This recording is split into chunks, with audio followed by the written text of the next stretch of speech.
What if the real reason Coyote Pass exploded was never about land, but about silence? What if behind the sale was a demand that could have changed everything? Mary says she was asked to sign something that would keep her quiet, and when she refused, the entire narrative flipped on her. In this video, we break down the shocking NDA claim, the backdoor deal, and the power struggle that could rewrite Sister Wives history. So stay with me till the end, because the final twist changes everything. And if you love deep reality TV breakdowns with receipts and real talk, hit subscribe right now and join the fastest growing Sister Wives community on YouTube. What if the land that was meant to save a family became the very thing that exposed every fracture, every secret, every unspoken resentment that had been building quietly for years? What if the real battle was never about property lines or paperwork, but about control, about loyalty, about who gets to tell the story and who is expected to stay silent? As the cameras rolled and the world watched the unraveling of a once united plural marriage, the sale of Coyote Pass appeared on the surface to be a straightforward real estate transaction. But beneath that surface, something far more dramatic was unfolding. Mary found herself once again cast as the obstacle, the delay, the difficult one slowing down progress, while others insisted they were simply trying to finalize paperwork and move forward. But according to her, the truth was far more complicated and far more unsettling. She claims that during the negotiations, she was asked to sign a confidentiality agreement, an agreement that would restrict what she could say about the sale, about the financial arrangements, about the years of complicated money exchanges that tied them all together. And in that moment, everything shifted, because to her, it was not just a document, it was a demand for silence. She questioned why such an agreement was necessary. Why, after decades of shared life, shared children, shared dreams, she would suddenly be required to limit her voice. And when she refused, the narrative turned against her. Fingers pointed, accusations whispered that she was the one holding everything up, that she was the reason the buyer might walk away. But Mary insists the delay was not about stubbornness, it was about protection. It was about refusing to sign something she did not fully agree with, especially when the consequences could mean losing the ability to speak openly if the property was sold without her full consent. And that possibility struck deep, because Coyote Pass was never just land, it was supposed to be the symbol of a new beginning. When the family left Las Vegas chasing a vision of unity in Flagstaff, the 14-acre parcel represented hope. 4 homes built side by side, shared space, shared future, a fresh chapter where plural marriage would thrive stronger than before. But as months turned into years, the land remained empty, plans stalled, finances tangled, and relationships strained. Ownership was divided into parcels, yet the emotional ownership became increasingly divided as well. And when money from Las Vegas entered the story, the tension intensified. Mary had sold her home and contributed proceeds that helped secure Robin's Flagstaff house. Janelle also contributed funds. At the time, it was framed as teamwork, as family support. But as values rose and marriages fell apart, the definitions blurred. Was it a gift? Was it a loan? Was it shared investment or individual sacrifice? Those questions lingered without clear answers, and when it came time to divide profits from Coyote Pass, they resurfaced with force. Cody argued that the delays were procedural, that equal ownership required legal adjustments, that lawyers were negotiating details, and that too much needed agreement before signatures could be placed on the dotted line. Yet Mary maintains that the central obstacle was the proposed confidentiality agreement. She felt pressured to sign. She describes feeling as though the whole situation was being placed on her shoulders, as if she alone had slowed the process, while the underlying issue remained unspoken. She asked, "Why do you want me to sign this? Why are you trying to silence me?" And that question echoed beyond the negotiation room, because it touched on years of emotional history, years where she recalls seeking reassurance in the early days of marriage, years where she kept letters, notes filled with affection, promises of eternity, words that painted a very different picture than the one later presented publicly. When she heard claims that he had never loved her, those letters felt like proof of something real, something once sincere. And if she had signed away her ability to speak freely, would those contradictions have ever been addressed? Would her perspective have been muted permanently? Meanwhile, Cody acknowledged private conversations with Janelle about potentially forcing the sale. He described it almost as a backdoor deal, considering moving forward even without Mary's compliance, because Janelle feared losing the buyer and wanted resolution. She recognized that legally the sale might proceed, but legality does not erase emotional consequence. And as these discussions unfolded, the sense of unity that once defined the family seemed distant. Robin positioned herself as advocating fairness, insisting she would not allow the sale until each party received an equal share, describing herself as a rock in the way, refusing to budge until it was done right. But her loyalty to Cody meant she did not inform Mary about certain conversations, and that omission deepened the fracture between them. The friendship that once felt strong now carried layers of mistrust. Mary expressed that any future reconciliation would require starting from the very beginning, rebuilding trust brick by brick.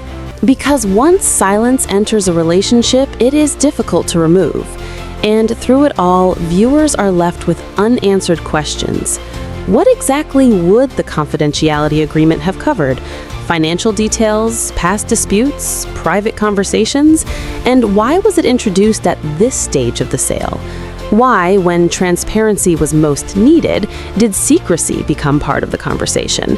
The suspense lies not only in what was said, but in what remains unsaid. Because every explanation opens another door, every defense invites another doubt, and as the property moved closer to being sold, the emotional stakes intensified.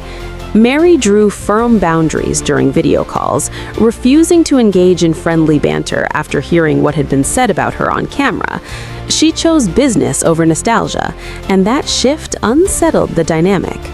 Cody expressed confusion about how things had become so strained, while Mary insisted the strain had been present long before the land went on the market. The deeper reality may be that plural marriage requires constant balance of power, and when that balance tips, the fallout is inevitable. By the time the sale neared completion, the dream of building 4 homes side by side had dissolved, replaced by separate futures, separate narratives, separate truths. And still, the central loop remains. Why was her silence so important? Why was the agreement necessary? And what story would have gone untold if she had signed?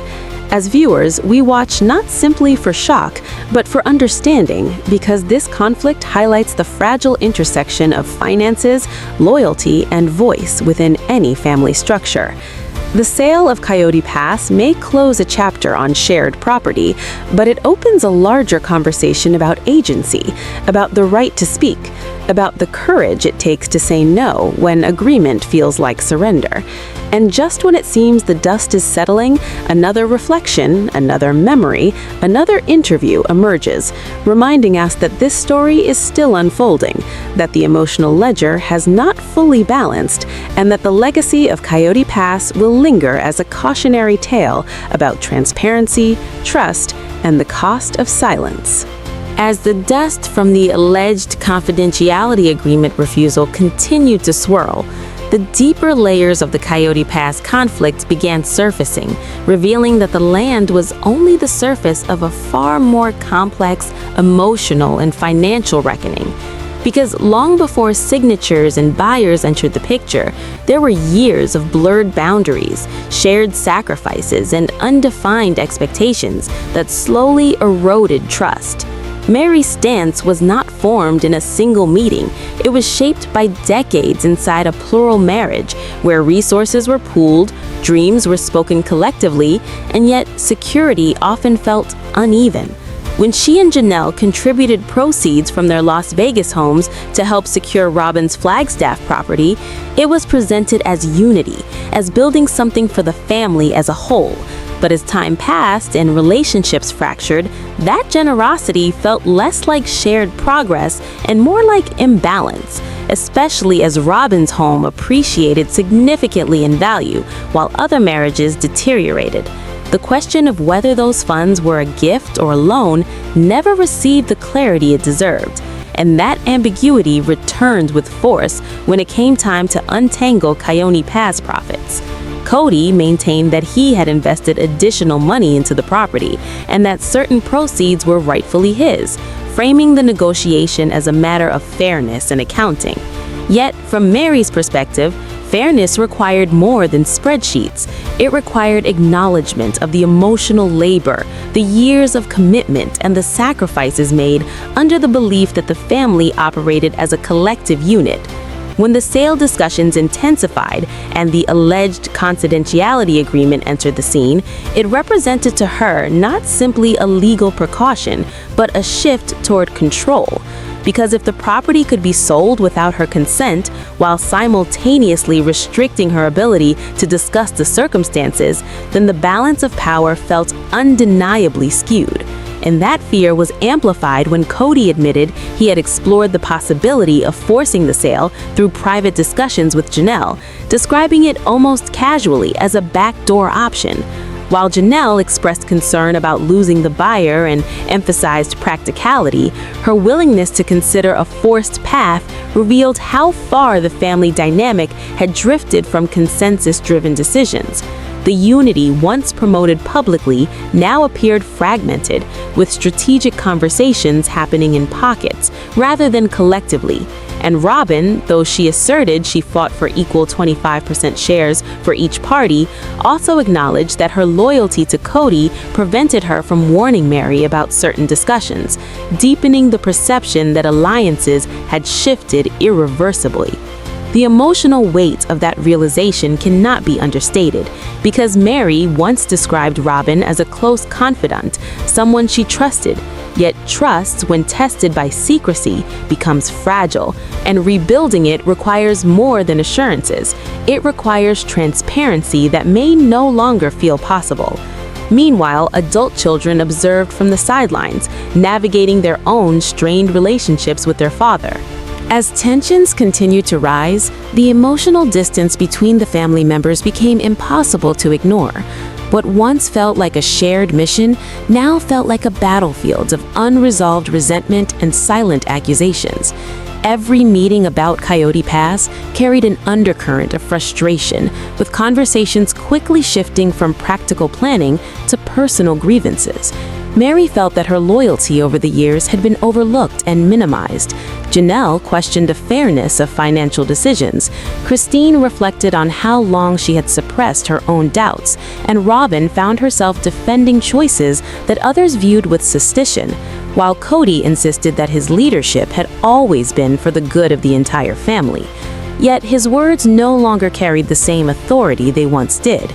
The dream of building homes side by side on that land had symbolized unity, but as months turned into years without visible progress, the empty property became a physical reminder of promises unfulfilled. Family gatherings that used to revolve around future plans became tense exchanges about accountability. Who paid what? Who decided what? And who benefited most from delays? The deeper issue was no longer about acreage or architectural designs. It was about trust erosion and the feeling that transparency had been replaced by selective communication. Some members believed key information about finances had not been openly shared. Others felt emotionally sidelined as decisions were made without true consensus. Even small details such as lot placement or infrastructure costs became symbolic of larger power struggles. Each disagreement layered onto years of accumulated hurt. The shift was gradual at first, subtle changes in tone, guarded responses during interviews, and visible discomfort during joint discussions. But eventually, the cracks widened into open declarations that the original vision might never come to life. Christine's eventual departure from the plural marriage cast a long shadow over every Coyote Pass conversation, because it forced the family to confront a reality they had avoided, that unity could not be forced through shared property alone. Janelle began prioritizing independence, focusing on her own financial stability and questioning whether the communal plan truly served her long-term goals. Mary oscillated between holding on to hope and acknowledging that her emotional needs had gone unmet for years. Robin expressed fear that the family structure she believed in was collapsing, and Cody reacted defensively, interpreting criticism as betrayal rather than reflection. The land itself remained unchanged, wide open and silent under the Arizona sky, yet it carried the weight of fractured relationships. Each time the topic resurfaced on camera, viewers saw not just logistical confusion, but raw emotion, disappointment, regret, and at times, anger that had simmered beneath polite conversation for too long. Financial strain added another layer of complexity, as mortgages, property taxes, and living expenses continued regardless of construction progress. Questions about investment return became unavoidable. Some wondered whether selling would be more practical than holding on to an increasingly symbolic asset. Yet selling would also mean admitting that the grand vision had failed, and pride made that admission difficult. The family dynamic shifted from collaborative to fragmented, with individual households operating more independently than ever before. Holidays were no longer unified celebrations, but carefully coordinated events, sometimes marked by absence rather than togetherness. Adult children voiced their own perspectives, some expressing support for their mother's decisions, others distancing themselves from ongoing conflict.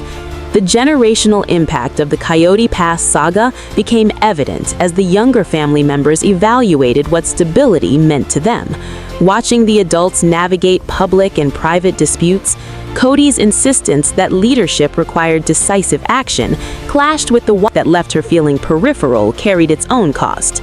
Janelle approached the situation pragmatically, analyzing numbers and timelines, weighing emotional attachment against tangible outcomes. Christine's departure emboldened conversations that had previously been whispered rather than spoken openly. It demonstrated that choosing personal happiness over collective expectation was possible, even if painful. As discussions about subdividing the land resurfaced, technical details such as utilities, zoning. At the end of the day, Coyote Pass was never just about property. It was about voice, fairness, and who controls the story. Mary's refusal to stay silent may have closed one chapter, but it opened a much bigger conversation about trust and accountability. And if this breakdown helped you see the full picture in a whole new way, make sure you hit subscribe right now, because we're exposing every twist